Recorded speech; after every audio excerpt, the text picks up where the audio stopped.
Good morning, everyone, and welcome to Bet Less Make More. I'm Michael James, your host, as always, bringing you our rant of the day. This week, talking about one of our favorite punching bags from the 2015 season, the San Francisco 49ers.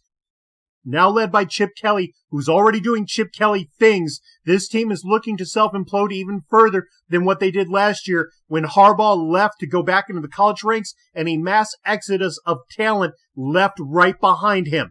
Some retiring, some asking for trades, and some just asking to be cut. This team's already hurting in a bad way. They're coming off one of, if not their worst seasons to date, where they were worst in the league in points scored at under 15 per game, and one of the worst in just about every possible statistical category you can imagine. 29th in passing offense, 29th in rushing defense, and defensive sacks. 30th in sacks allowed at 3.3 per game. They were horrific everywhere. They need not just the 13 picks they have going into this draft. They could use double that, triple that, and it still wouldn't be enough to fix all the issues they have. The biggest issue, though, cannot be fixed in the draft because the biggest issue is their new coach, Chip Kelly. This is the guy who just found a way to destroy the Philadelphia Eagles, headlined in a big way with that trade where he sent Nick Foles to St. Louis in favor of Sam Bradford. How much sense did that make? Bradford had missed the previous year and a half. A full year and a half away from football, recovering from injuries. Was not playing in any regular season games.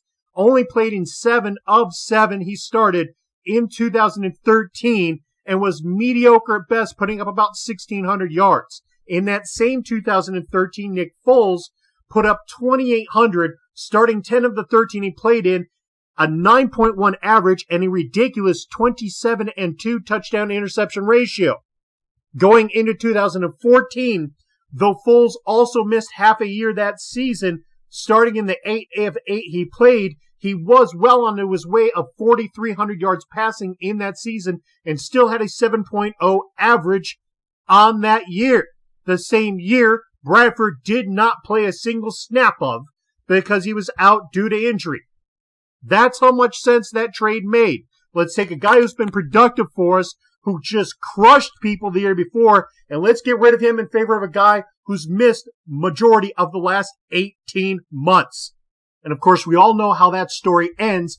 Foles didn't do much in St. Louis, but neither did Bradford in Philly. Dude was not the savior Kelly was hoping for, and it cost him his job. Gets booted to the curb, signs with San Francisco. You'd think there'd be a lesson there to learn from your past mistakes, but no, that doesn't seem to be the case, because dude is trying to get rid of the better of his two quarterbacks right now. You got Gabbert on one hand, Kaepernick on the other. And I know Kaepernick did not have a great beginning last year, but overall, between these two guys, he's the far superior player. Gabbert, since being drafted in 2011, has put up about 6,400 yards, a 6.0 average, and a 33-31 touchdown to interception ratio. Dude is going to be as likely to throw you a pick as he is to get you a score. That's bad news all day. On the flip side, Kaepernick, who was also drafted in 2011, has thrown for almost 4,000 more yards, saving around 10 grand on the career.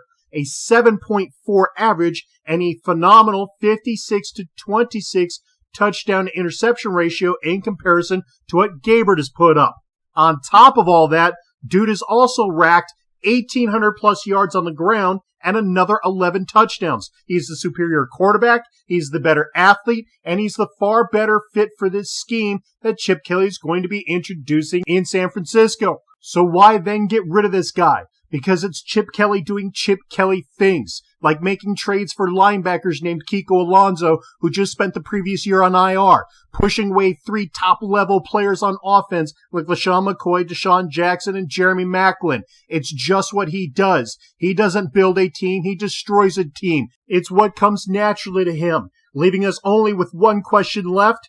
How much worse can San Francisco actually get, already being one of the worst teams in the league? Sorry, 49ers fans. Wish I had better news for you, but it looks like you're a top draft pick for the next several years, as long as Kelly is leading that team.